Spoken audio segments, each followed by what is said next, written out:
I still remember the smell of that kitchen. Cinnamon and butter and the sharp sweetness of cranberry sauce bubbling on the stove. I had been up since 5 in the morning, the way I always was on Thanksgiving, pulling the turkey from the brine, laying it out on the rack, moving through my kitchen the way I had for 23 years of marriage. Quietly, efficiently, keeping everything together so everyone else could just show up and feel taken care of. That was my job, that was who I was. My name is Diane, I'm 53 years old now, and I live in a 2-bedroom apartment in Evanston, Illinois, about 12 minutes from where I spent the better part of my adult life in a 4-bedroom colonial on a tree-lined street in Glenview. I have a small balcony that faces east. In the mornings I drink my coffee out there and watch the light come in over the buildings, and I think about that kitchen, about that day. About the way a single moment can split your life so cleanly into before and after that the two halves barely feel connected. I want to tell you what happened, not the way I've told it to therapists or cautiously to a few carefully selected friends over the years, in vague, protected language that kept the sharpest edges filed down. I want to tell you all of it, because I spent too many years keeping things smooth and quiet, and I don't have any interest in doing that anymore. My son Caleb was 22 that Thanksgiving.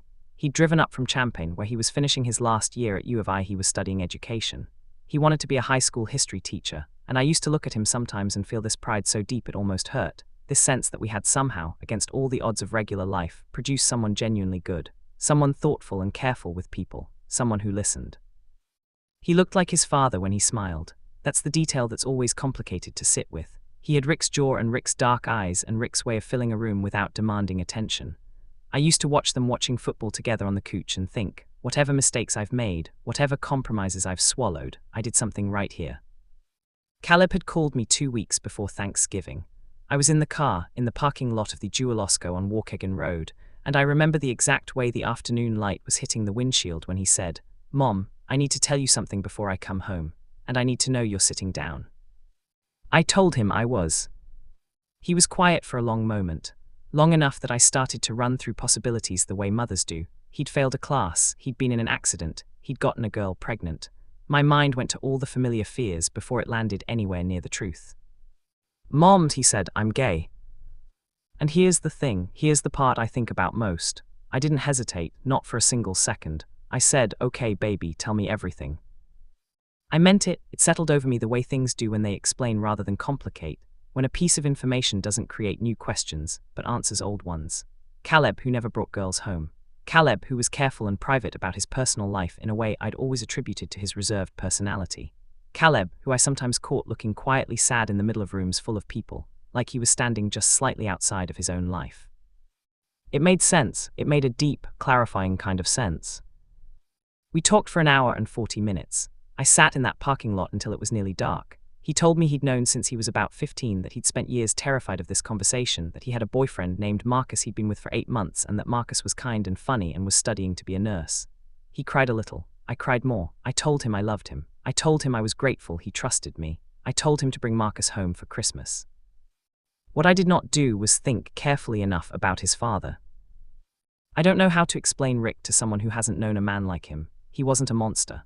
I want to be clear about that, because it would be simpler if he was simpler to understand, simpler to forgive, simpler to have left. He was a good provider. He coached Caleb's little league teams when Caleb was 8 and 9 and 10.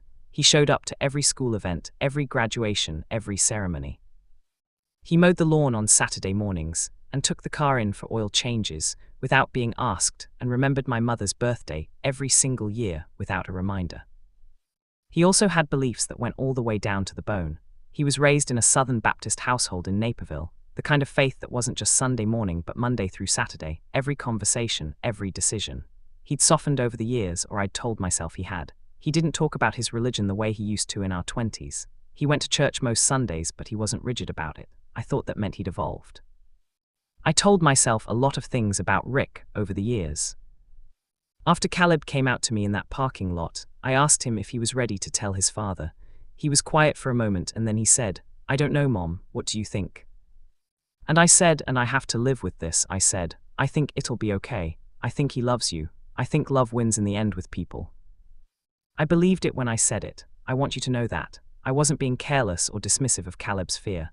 I genuinely believed that when Rick looked at his son, his kind, brilliant, good son who wanted to spend his life teaching teenagers about history, that love would be the stronger thing. I was wrong, and my being wrong cost my son something he can never fully get back. Caleb decided he would tell Rick at Thanksgiving. He'd thought about it for 2 weeks, and he decided he wanted to do it in person, in the home he'd grown up in, because it felt more real that way.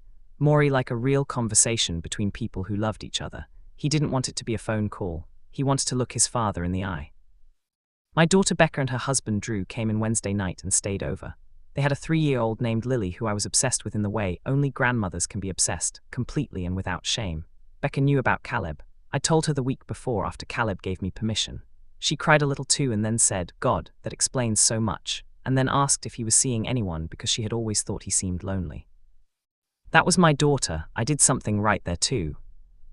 Caleb arrived Thursday morning around 10, later than I'd expected, and when he came through the door he hugged me so long and so tight I could feel his heart beating. He smelled like cold air and the inside of his car, and the particular scent I've associated with him since he was an infant, that impossible to describe smell that is just your child, your specific child, that no one else has.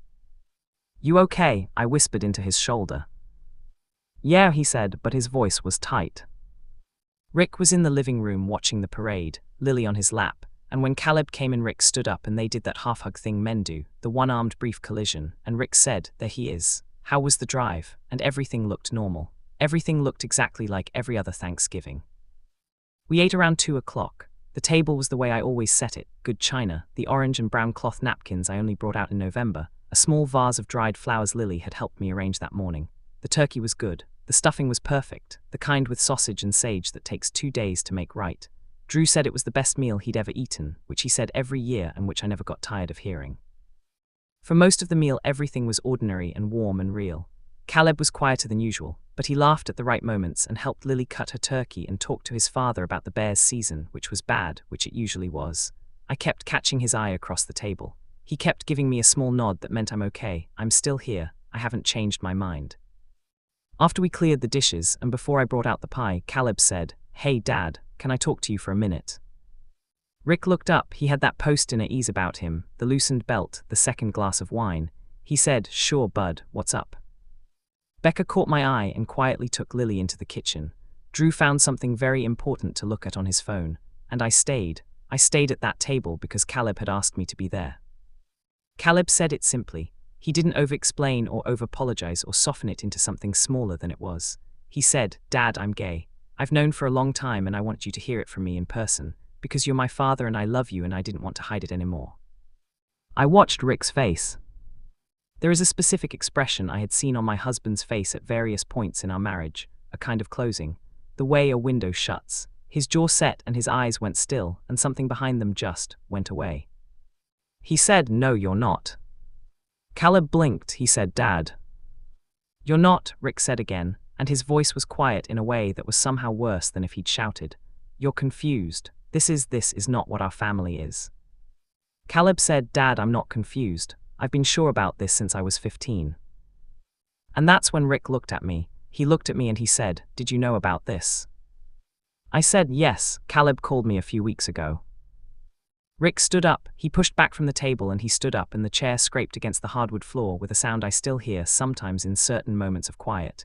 He stood there for a moment, looking at the table, looking at his plate, and then he looked at Caleb and he said, "You need to leave." Caleb said, "What?" "I need you to leave this house," Rick said. I cannot sit at this table right now. I cannot look at you right now and pretend that this is okay because it is not okay. This is not what I raised you to be."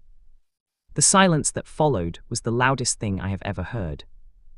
Caleb's face, I have to stop sometimes when I get to this part of the story, because the memory of his face in that moment is one of the hardest things I carry. He looked like a child. He looked exactly like he did at 7 years old when he fell off his bike in the driveway and lay on the ground for a moment before the crying started, that suspended second of pure shock before the pain registered. He looked like a little boy who had just been told that the safest place in his world was not safe. He said, "Okay," in a voice so small it barely made a sound. He stood up and pushed in his chair and he looked at me and I saw it in his eyes, the question. "Are you coming? Are you going to do something? What are you going to do right now?" And I made my choice. I said, "Rick, sit down." Rick looked at me. He said, "Diane." I said, "Sit down, right now." My voice was steady. I don't know how. Inside, I felt like the floor had given out, and I was falling through something bottomless, but my voice was the steadiest thing in the room. Rick sat down. I looked at Caleb and I said, "Sit down, baby." And then I looked at Rick and I said something I had never said to him in 23 years of marriage. I said, "You will not speak to our son that way in this house. You will not ask him to leave. This is his home. He came home to tell us the truth, and you will sit here and you will be his father." Rick said, "You don't understand what you're asking me to." I said, "I understand exactly what I'm asking you to do. I'm asking you to choose your son, and I need you to know that whatever you choose right now, I will not forget it." There was a long silence. Rick looked at Caleb, and for just a moment, one terrible, suspended moment, I thought love might win. I thought I was going to watch something crack open in my husband's face, and I thought it was going to be beautiful and terrible and real. I thought I was about to see the Rick I'd married underneath the Rick he'd become. He pushed back from the table and walked out of the dining room. I heard the basement door open and close. Becca appeared in the kitchen doorway. She'd heard everything. She came to Caleb immediately and put her arms around him, and he let her and he didn't cry, which somehow made it worse. He just stood there with his sister holding him, very still, with that same small shocked face. I went downstairs. Rick was sitting in the basement on the old sectional couch we'd bought a decade ago, the TV off, staring at the floor. He looked like an old man. He looked, for the first time in our marriage, like someone I did not entirely recognize. I sat down across from him and I said, "What are you doing?" He said, "I don't know how to do this, Diane." I said, "Yes you do. You love him. That's all you have to do." He shook his head. He said, "It's not that simple. You know it's not that simple, what I believe." I said, "Rick, that is your son upstairs. Your son who drove 3 hours to come home. Your son who has been carrying this for 7 years because he was afraid of exactly what just happened. Your son." I stopped. I let it sit between us. Then I said, "You can figure out your beliefs, but you cannot undo what you just did. That is a door you cannot unopen." He said, "I need time." I said, "Caleb doesn't have time. He's sitting upstairs right now and he needs his father." Rick was quiet for a long time. Then he said, "I can't go up there right now. I can't be what you need me to be right now. I'm sorry." I sat there for another moment, and then I stood up and I said the thing I didn't know I was going to say until I said it. I said, "If you don't go up those stairs, Rick, you and I are going to have a very different problem on our hands than the one you think you have right now." He looked up at me. I said, "I'm not asking you to be perfect. I'm not asking you to understand everything tonight. I'm asking you to go sit next to your son and not say anything if you can't say the right thing and just be his father for 10 minutes. That's all I'm asking." He didn't move. I went back upstairs. Caleb was putting on his coat. Becca was standing next to him, her hand on his arm. She looked at me with an expression that was equal parts fury and sorrow, and she shook her head slightly as if to say I tried. Caleb said, "Mom, I'm just going to go. It's okay." I said, "It's not okay, but I understand." I went to him and I held his face in my hands the way I used to when he was small, and I said, "You did nothing wrong. You hear me? You did nothing wrong." And my voice finally broke on that last word and I had to stop. He hugged me. He said, "I know, Mom." He left before the pie. Becca and Drew left the next morning with Lily, earlier than planned. Drew shook my hand and didn't say anything, and that small gesture, the quiet solidarity of it, made me cry in the driveway after their car pulled away. Rick came up from the basement sometime that evening. I heard him moving around the kitchen, heard him cut himself a slice of pie, heard the TV come on in the living room. And I sat on the edge of our bed upstairs and I thought about the last 23 years, all the things I had smoothed over, all the sharp edges I had filed down in the name of keeping things together, all the moments I had told myself it was fine, it would be fine, love wins in the end. I thought about Caleb at 7, falling off his bike. I thought about Caleb at 15, knowing something about himself that he couldn't tell a single person. I thought about Caleb at 22, sitting at our Thanksgiving table asking his father to see him. Rick and I barely spoke that weekend. On Sunday night, after a day and a half of careful silence and polite maneuvering around each other in the kitchen, I sat down at the dining room table, the same table, the dishes long since put away, and I said, "I need to know what you're going to do." He sat down across from me. He looked tired. He said, "I don't know yet." I said, "That's not an acceptable answer anymore." He said, "Diane, this is complicated for me in ways I can't just." I said, "Rick, I love you. I have loved you for a long time, but I need you to understand something." I stopped. I breathed. Caleb is my son. He is the thing I am most proud of in my entire life. And if you cannot find your way to being his father fully without conditions, without making him earn your love back, then I cannot stay in this marriage. I am not threatening you. I am telling you the truth. He was quiet. I said, I'm going to go stay with my sister in Oak Park for a few days. When I come back, I need to know that you've called Caleb.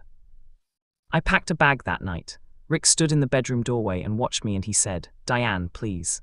And I could hear in his voice that he meant it, that he was scared, and I felt the old pull of it, the 23 years of muscle memory that said smooth it over, keep it together, make it okay. I said, call your son, Rick.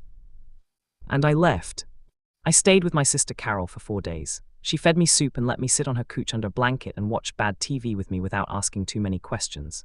On the 3rd day I called Caleb. We talked for 2 hours. He was doing okay staying with Marcus, who was apparently, as advertised, exactly as kind and decent as Caleb had described. He wasn't angry at me. That was the thing I kept waiting for, and it never came. He said, Mom, you stayed. You stayed at that table. That meant everything. I cried so hard on that phone call, I couldn't speak for almost a minute. On the 4th day my phone rang. It was Rick. He said, I called Caleb. I said, how did it go? A long pause, then he said, he cried, I cried. Another pause, I apologized. I waited. He said, I told him I loved him. I told him I was sorry. His voice was unsteady.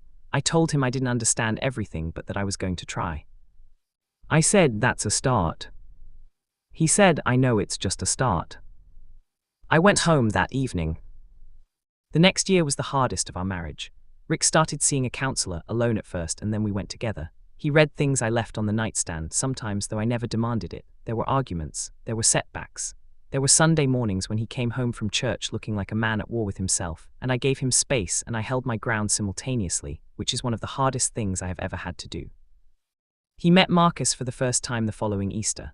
I cooked a smaller dinner, just the 4 of us, Caleb and Marcus, Rick and me. Rick shook Marcus's hand at the door and said, I've heard a lot about you. And Marcus, who had clearly prepared himself for this, said, all good, I hope, and smiled, and Rick, after a moment, smiled back. It wasn't perfect, it was a long way from perfect, but it was something. I'm not going to tell you that everything resolved itself cleanly, the way it does in movies.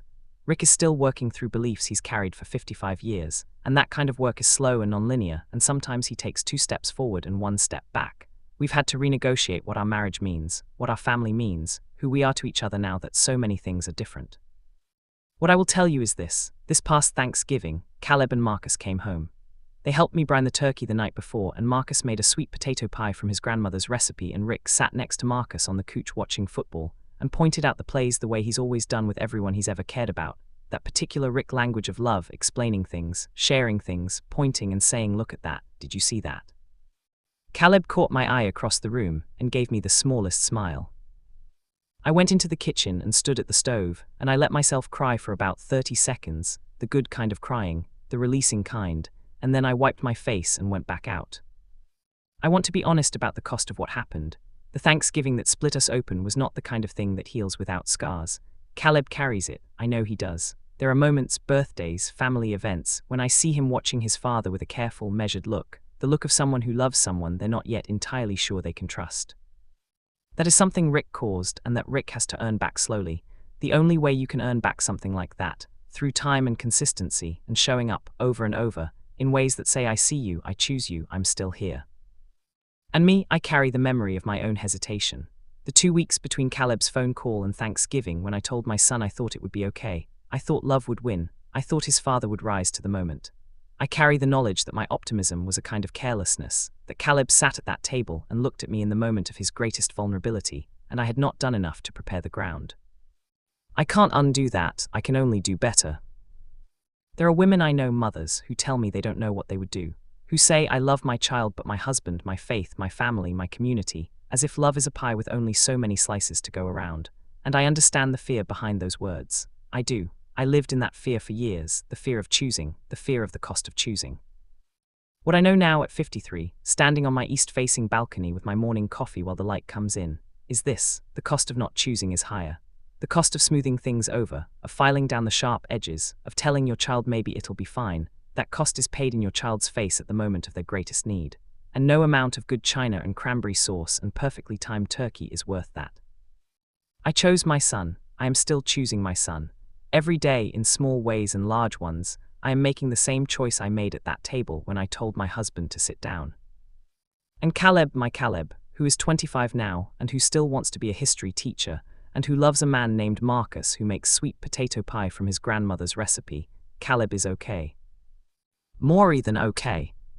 He is, as he has always been, someone genuinely good. And every year when I pull that turkey from the brine on Thanksgiving morning and move through my kitchen in the early quiet dark, I think about all the Thanksgivings ahead of us, all the ordinary, imperfect, still being repaired days of this family, and I am grateful, not for the pain of that year, but for what the pain clarified. Love is not a feeling you protect by keeping everything comfortable. Love is a choice you make when keeping things comfortable is no longer an option. I made my choice. I'd make it again.